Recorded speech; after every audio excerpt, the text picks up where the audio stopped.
I've been raised here and grew up here, and trying to maintain my heritage and my identity while living in the UK is not. It's quite complex task. We do design with reference to our culture and our heritage, even if we don't mean to. You know, so it just comes out in our design and in our arts, and I think that's a very important aspect of our personalities as well, and that's why people can relate to our art and design so much. My art and the art that I make is an absolute reflection of my day-to-day life. It is very personal to me. I'd love to present that question to the visitors to ITRA, you know, where we've got immersive technologies and NFTs and digital aspects, but what are the kind of things that you're going to pick out from your creativity today? I can't tell you how honored and thrilled I am to be able to have this conversation in London and be able to also share the journey in a different country for a few episodes, just to showcase what we're all about and how, in the end of the day, we're all one. Hello, my name is Hatem Al-Aqil. I'm the founder of Authenticity. Welcome to Gems of Arabia. Gems of Arabia is the place where we shed light on the hidden and the shimmering gems. I am now partnering up with Harrods. Yes, Harrods. Here you have the City of London, sunny London afternoon. Conducting my podcast with incredible gems. We have this great new collaboration of bridging generations. Not just culture, but also generations. We're noticing that there is an influx of creativity that is based on appreciating generational values. So welcome to our podcast. Another thing that I would like to also announce is that I am officially now part of the Game Changers of Harrods.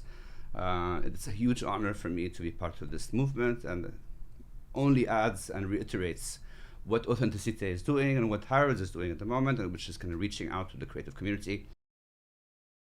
Anyone that is excelling on any level, that is creating something authentic and new and fresh, we welcome them, whether it's Saudi, GCC, London-based, or based in the GCC as well.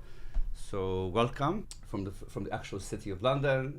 This is kind of very much like a pinch me moment of at Harrods with the sunny London doing my podcast. So I'm really excited to present to you this concept that we are creating alongside Harrods. We have a new partnership, which I'm tremendously proud to be part of. Two institutions, Harrods and Authenticity, wanting to kind of create a more deep dive conversations with creatives. In particular, we want to focus on the importance of the generational bridges that are being built through creativity. So it's, yes, there is West and East, but there's also a generational bridge that's kind of adding even more to it. And with us today, we have our esteemed guests. We have Manal Doyan, one of the most iconic artists in Saudi Arabia. She has demonstrated through her work that it's also a process of building communities. It's a process of creating something that is really creates much more impact when you bring a community together and you create art. So thank you, Manal, for being part of this podcast today. Robert Firth. Robert has been instrumental in starting Authenticity. Gave me my first project, which we did.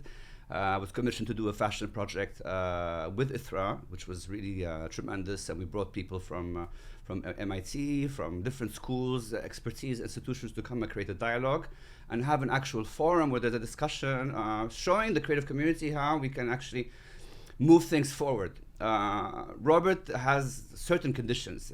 Everything has to be progressive, technology-based, and innovative. And fantastic school for me. And had it not been for Robert, maybe I wouldn't have even started Authenticity. So thank you for being part of it, and we can't wait to see what else Tanween has and what you have in store at ITRA. Intisar Alymani, someone who I've had the pleasure of collaborating with on previous projects, and who definitely has the same ethos as I do of cross-cultural bridging. She's been very hands-on in this. Promoting arts, promoting music, and also an artist, abstract artist, and you're also part of the British Society. Yes. So pleasure to have you here. Omar Algurg, thank you for coming. I think you're being a product designer is something that I have a specific attention towards, because it's also about creating products that are objet d'art but are also functional. So hats off to you, and look forward to seeing what you have to say about collaborations. Thank you. So starting with Manal Dwayan. Tell us, Manal, I know what inspires you, but I feel like we have to kind of reiterate this. Your process of inspiration, how you bring communities together. How did this whole process come to play? Like, let's say, for example, also through your work, you manifest a change. With Suspended Together, it was an incredible project. I'll let you go into it. But basically, you manifested a change that happened. So tell us more about how that project started.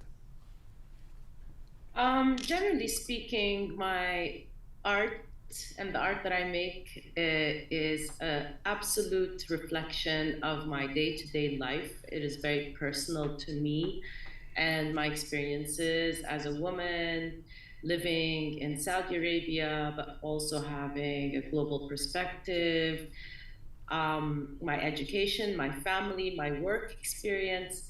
And then what happens is that it's translated into my art, and majority of human experience is similar.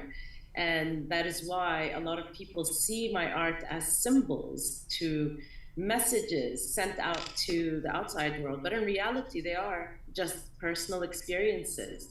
And so I started my very first artworks really revolved around women in employment, because I was just out of college and joined Saudi Aramco as a new employee.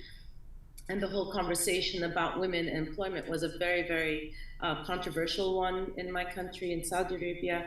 And I had to comment about it. I also thought about the idea of seeing like young girls, once they can see a reflection of their dream, they can actually feel they can achieve it. So I did not have this. When I was growing up, I did not know if there were any Saudi artists, if there were any elder artists. I was not exposed to it, especially in the eastern province, maybe in Jeddah, where our very, very well-known artists like Safiya bin Zegir existed, and a whole community in Riyadh.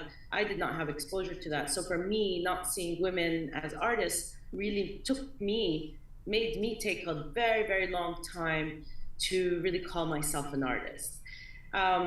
So the reason I started doing participatory work, and this is part of my practice, other than just the general artworks that I was producing, like photography and sculpture, but participatory work was a community-based artwork, and I believe I did not do it for the community. I think I did it for myself again, because let me put it in a very simple way. If somebody were to ask you, Hatem, to stand up on a stage and sing, or would you rather sing with a group of people? And I think a group of people, and this united voice. Well, I have no voice, so I think that's a much better option. Yes. And so therefore I started sort of extending my projects beyond myself and my studio, and asking other women to join me in making my artworks. I produced a series of artworks throughout the year, 20 years of work, and I continue to do it till this day. I have a major project coming up in Al-Ula, which is where I'm going to engage not only a small community of women, but the whole city of Al-Ula to build an artwork with me. And it is about community building, and there are deeper philosophies around and sharing generations also in your. I mean, I'm sure you have many different age groups that are working with you, and different perspectives that can kind of add value to it. Well, I've always approached women of all age groups, so from elders to young to almost babies, through their parents. And I continue to travel across Saudi Arabia, from Bahrain, Riyadh, and Jeddah, holding sessions. These sessions were all supported by a community of women. They gave me spaces for free, like women's universities or vocational centers and stuff like that. And so they were mainly inviting me. And when I put out calls for people to participate in my work for women, really there was not a contemporary art movement like we have today in Saudi Arabia. It was quite abstract to most, but they came to my sessions because they were attracted to truth, they were attracted to creativity, and they really wanted the platform. And I think at that point, it was at the very beginnings of having social media. Social media was not as powerful as it is today. And I think a lot of women, especially elders, did not have access to technology. And I think they used my art as a platform for themselves to join in and say things that they wanted to say. Whereas all these sessions, I recorded a lot of oral histories. We had a microphone room in every session, and women were allowed to say whatever they wanted to say and tell the stories that they needed to tell. So it was more of a festival that resulted with a little artwork project at the end, but the process is mainly what the artwork is about. I mean, it also epitomizes the whole cross-generational collaboration concept. I mean, you really literally are working with different age groups, and you're building something where you have different perspectives of different people, different generations, sharing their perspective and reminiscing, and at the same time also learning and teaching. Speaking of which, a great mentor of mine, Robert Firth, has also taken this path of creating an ecosystem for the creative community. I remember in particular when we did this one workshop, which is how to build a brand workshop at ITHRA. We were commissioned to do an exhibition. We were also commissioned to do a forum. And I can't tell you the reaction that we had from the creative community, people who didn't have access to specific education that would help them build a brand. They were floored, and they were really kind of inspired and inspired us to kind of take this even more further. And I have to say that those were the building blocks for me to start my agency. But enough about me. We're talking about Robert.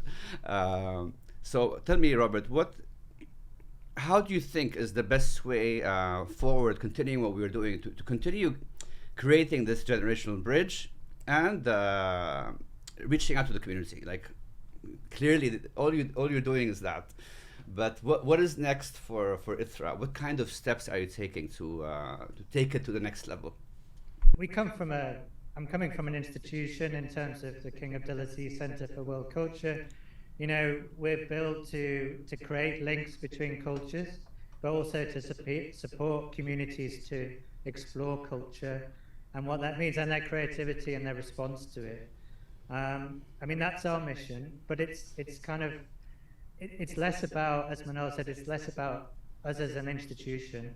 We just provide the resources and, you know, the connections, and maybe can shout louder for others, but it really is about being a home for people to explore, to be creative, to be explorative, to be experimental, and we're a support function. We're the kind of the cheerleaders, unless the kind of the groundbreakers like Manal, you know, and I think that's really what's key for us is to support the talent and to help grow the talent.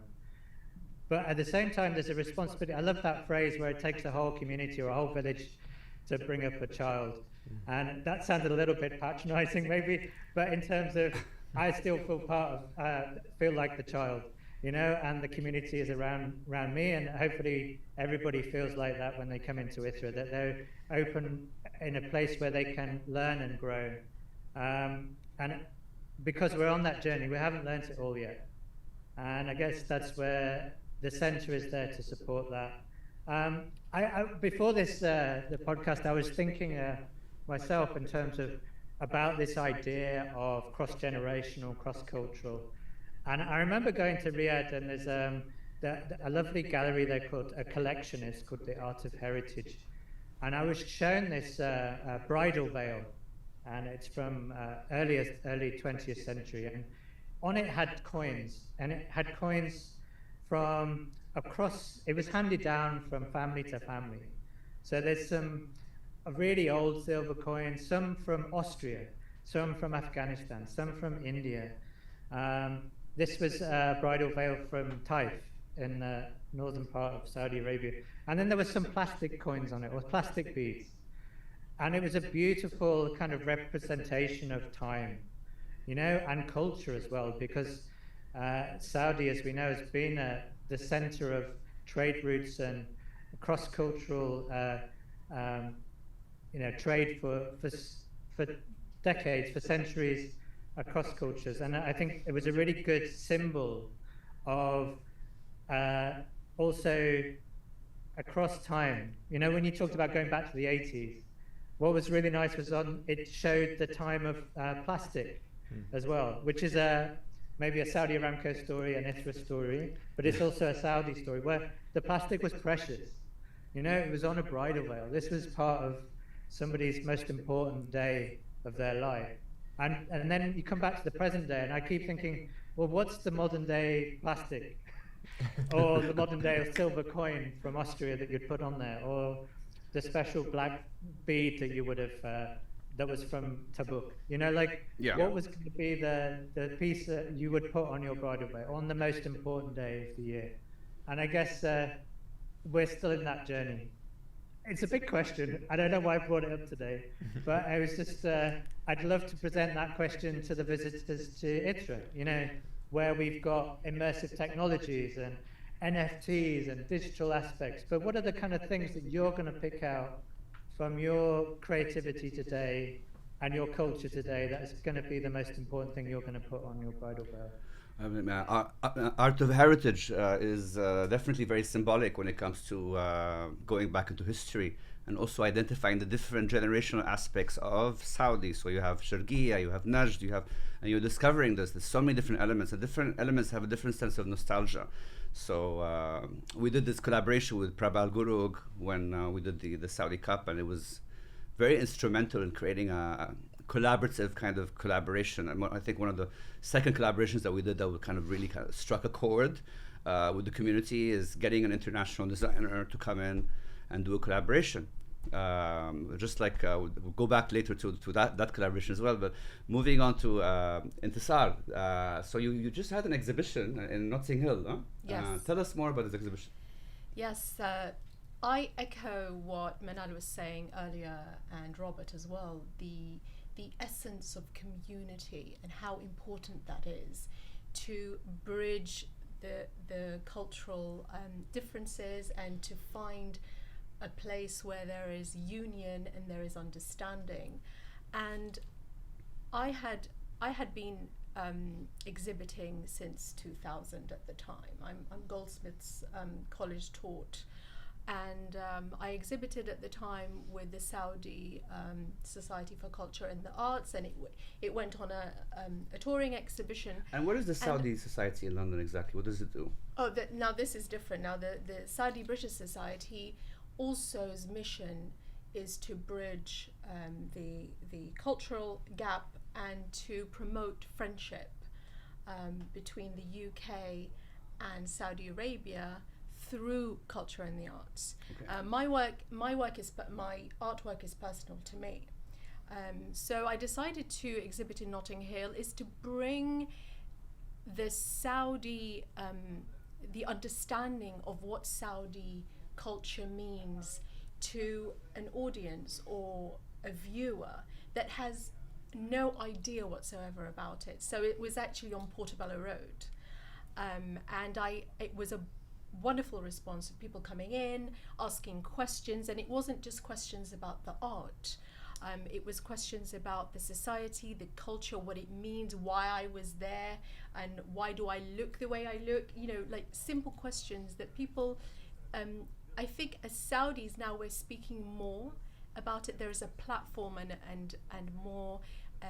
There's a dynamic now for progression, as Robert was saying and Manal. So I found that to be very important to the journey of this bridge building, and also through generations, because we're paving the way to future generations by having these collaborations and bringing our culture and our art to the communities who don't know much about them. You've got to be hands-on with this and show them that there's a place to go to. Absolutely. And I've always been a bridge builder here. I've been raised here and grew up here, and trying to maintain my heritage and my identity while living in the UK is is not, it's quite complex task, and it's been through the running theme throughout. And I do this with my art, and this is what my art is representational of, symbolic of this harmony. The exhibition was called Harmony. It's the harmony of bridge building. And like Manal was saying, it's very personal to me. It's related to my friendships and the connections that I've built through the bridge building. And we continue to do it. It's just a continuous journey. So I've had the privilege of being able to, I used to write for different publications as well, promoting local creatives who are not based in Saudi, yes, but who are Saudi and Arab, Gems of Arabia. The whole ethos behind what we do is this. And I can't tell you how happy they are when we show them that they have a place where they belong to. So giving the sense of belonging. And I think that this is kind of what we hope to all achieve and continue to aspire to, is like making those people realize that, you know, what they have, and sharing that community. So I think the concept of community is very important, and what better than art to create this bridge. And now generations, you know, it's a universal language. Universal language, It's yeah. a universal language, and it's a soft yet effective language. Everybody can reach out with culture. Yes. And it's friendly, and it gives more scope to what can be discussed and what we can understand about each other. And nostalgia like strikes a chord on many levels as well. I mean, you look at this ABBA. Oh yes, yeah. Like virtual show talking about, it's crazy, you know. People are really embracing the past but taking it forward. And we just, a friend of mine just told me that they went and it looked like it's actual, you know, performance, like holograms. Like, I know this is like Robert's language, but moving on to Omar. So tell us how did you think of creating your products, and what's the design process for you? So funnily enough, I actually started designing my products when I was in the military. So I was doing my national service back in the UAE, and then everything over there was kind of like, you know, it's not supposed to be convenient, you know, so everything was a bit inconvenient, and all of my stuff was kind of like stuck in a bag. And I just started drawing, you know. I had my sketchbook, and I started drawing different things, different solutions to my own personal problems. What is the name of your objet d'art that you created? That's the very the coat hanger. Yes. The coat hanger is called Spike. Spike. Okay. Yeah, Spike. Yeah.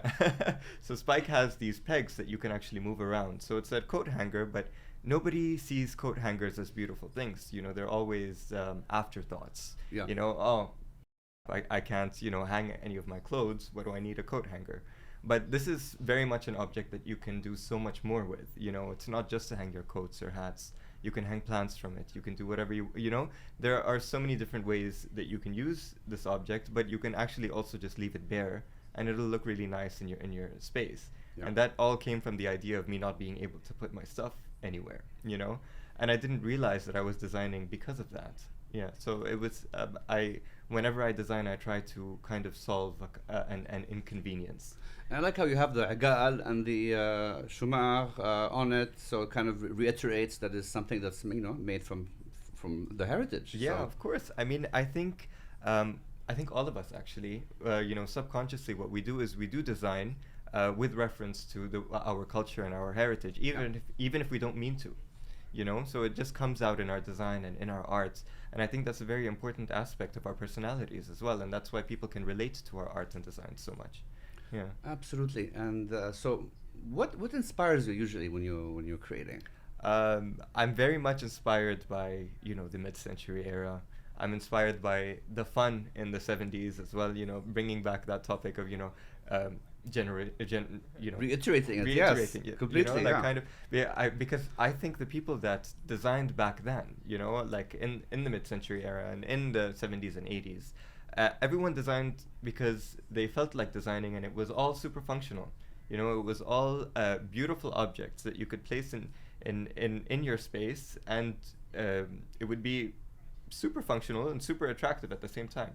You know, and I think what attracted me the most is that people designed because they felt like designing, not because they wanted to, of course people wanted to make money. Commercialize it. Commercialize It was more it. yes, passion It's and more a feeling. wanting to create. Debatably, it's more art than it is design, So because it does come from the inside. Yeah. Absolutely. Yeah. And really incredible collaboration that struck a chord in the fashion world and resonated on many levels was Manal Doyan's bags that she did with Dior. So Manal, tell us how did this collaboration come about? Mashallah, yani this is milestone and it's iconic. Well, Hatem, I don't think it was an iconic moment when they contacted me, because the first reaction I had was, no, I'm not going to do it. And, why am I not surprised? Yes, I know. I found it very daunting to approach. I'm an artist that has created works out of emotions, and they really have never been useful. Okay. Or functional in the sense that it's commercially used or somebody's supposed to carry them. My works are quite delicate and sometimes super delicate that, they're not supposed to even be touched. And then other works are meant to be, attacked with your hands and knocked over. And so the idea of a luxury item that is useful, I was like, it's not for me. And it came through my gallery in Dubai. And I told my gallerist, give it to somebody else. And I was talking to my younger sisters. I have two sisters. And I was telling them, guess what? This and this happened. Dior contact. And I said no. And they completely lost it. They're like, what are you talking about? Go back and say yes. And so I went back and said, fine, I'll do it. It was during the pandemic. So sadly, I couldn't even go to Harrods to see the Dior vault, where they had their beautiful leathers and history of this Lady Dior bag. And this program that they have is called Lady Dior Art, and they've been conducting it for many, many years. But when they contacted me, I was their first Arab artist to ever get involved. So I thought maybe I'll drive them nuts a little bit. So I started thinking about how could I leave my imprint on this program of commissioning artists to take an iconic bag that they had created for many, many years, and what could I say on the body of this bag? So I approached it not as an object, to tell you the truth. The only way I knew how to approach it was through art.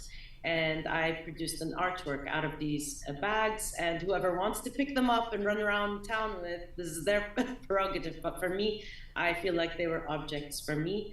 I decided to design, I wanted to send them one sketch, but again, my sisters got involved because I had discussed many options. So can we say that maybe you changed your mind a little bit about, the union between fashion and art? Like, are you able to look at it differently now? Can there be a bridge? Because I remember you mentioned that you're like, it's two different worlds. Can they join, or can they, or?